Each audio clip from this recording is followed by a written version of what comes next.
Pregnancy experience പറയാം. ചിലപ്പോൾ ഇനി പ്രഗ്നൻ്റ് ആകാൻ പോകുന്നവർക്ക് വളരെ യൂസ് ആയിരിക്കും എന്ന് തോന്നുന്നു.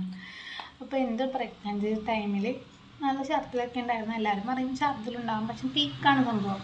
നമ്മൾ പറയണ പോലെയൊന്നുമല്ല. അതൊക്കെ എക്സ്പീരിയൻസ് ചെയ്താൽ അത് മനസ്സിലാക്കാൻ പറ്റുള്ളൂ. അതുപോലെ തന്നെ എൻ്റെ വാട്ടർ ബ്രേക്ക് ആയിട്ടാണ് ഞാൻ ഹോസ്പിറ്റലിൽ പോകുന്നത്. അങ്ങനെ ഹോസ്പിറ്റലിൽ പോകുമ്പോൾ നമ്മുടെ ഡ്രസ്സൊക്കെ ചേഞ്ച് ചെയ്തിട്ട് നമ്മൾ ആ ഡെലിവറി റൂമിലോട്ട് കൊണ്ടുപോകാൻ പോയപ്പോൾ നമ്മൾ പറയില്ലേ, നമ്മളെ മോട്ടിവേഷൻ ചെയ്ത് കുറച്ച് ആൾക്കാർ, സത്യം പറഞ്ഞാൽ എനിക്ക് മോട്ടിവേഷനായിട്ട് തോന്നി. ബാത്റൂമിൽ പ്രസവിച്ച കുട്ടി ബാത്റൂമിൽ സ്വന്തമായി പ്രസവിച്ച് കുഞ്ഞിനെ കളഞ്ഞു. അതൊക്കെയാണ് എൻ്റെ മനസ്സിൽ വന്നത്. അപ്പോൾ ഞാൻ അത്ര നിസ്സാരമാണോ പ്രസവിക്കുന്നത്? അതാണ് എൻ്റെ മനസ്സിലുണ്ടായിരുന്ന സംഭവം. നിസ്സാരമായിരിക്കും പ്രസവം എന്ന് ഉള്ളത്, കാരണം ഇവർക്ക് നിസ്സാരമായിട്ടല്ല പ്രസവിച്ചിട്ട് അവരെന്നെ കാണിക്കുന്നത്. എൻ്റെ മനസ്സിൽ അതൊക്കെയായിരുന്നു, അവരായിരുന്നു എൻ്റെ മനസ്സിൽ മൊത്തം, സത്യം പറഞ്ഞു. അങ്ങനെ ഡെലിവറി പെയിൻ വന്നു. അപ്പം എൻ്റെ മനസ്സിലിതുണ്ടല്ലോ. അപ്പോൾ ഡെലിവറി പെയിൻ സ്റ്റാർട്ട് ചെയ്തു, ഒരു രക്ഷയില്ല. ഡോക്ടറെ ലാസ്റ്റ് ഞാൻ പറഞ്ഞു, ഡോക്ടറെ എന്തെങ്കിലും ചെയ്തോ, എനിക്കിത് സഹിക്കാൻ പറ്റില്ല, കാരണം ഒരു സൂചി കുത്തിയാൽ തിരിഞ്ഞ് നിൽക്കുന്ന ഞാനാണ്. ഞാൻ പറഞ്ഞു, ഡോക്ടറെ എന്തെങ്കിലും ചെയ്തോ. എൻ്റെ അടുത്ത് PV എന്ന് പറയുന്ന സാധനമാണ് കേട്ടോ, അത് പ്രസവിക്കുന്നേക്കാളും കഷ്ടമാണ്.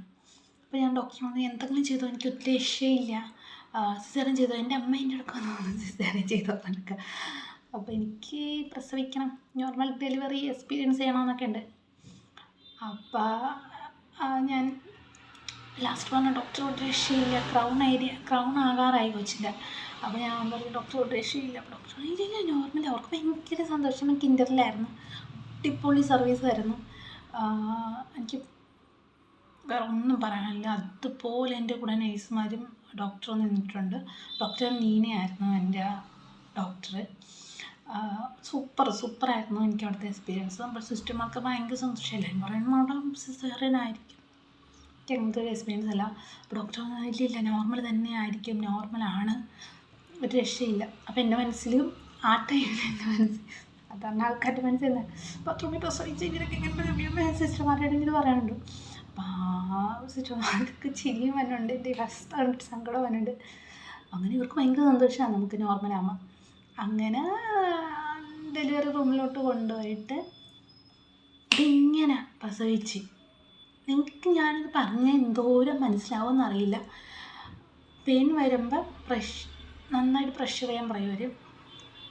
അങ്ങനെ എങ്ങനെ കുഞ്ഞ് വന്നു, അതെങ്ങനെ വന്നെന്ന് എനിക്കിപ്പോഴും ആലോചിച്ചിട്ട് മനസ്സിലാകാത്തൊരു കാര്യമാണ്. അപ്പം ഉണ്ടാവുന്ന സന്തോഷം അത്രയും നേരം ഉണ്ടായ, എല്ലാവരും പറയില്ലേ അത്ര നേരം ഉണ്ടായ വേദന അപ്പുറം, സത്യം അത്.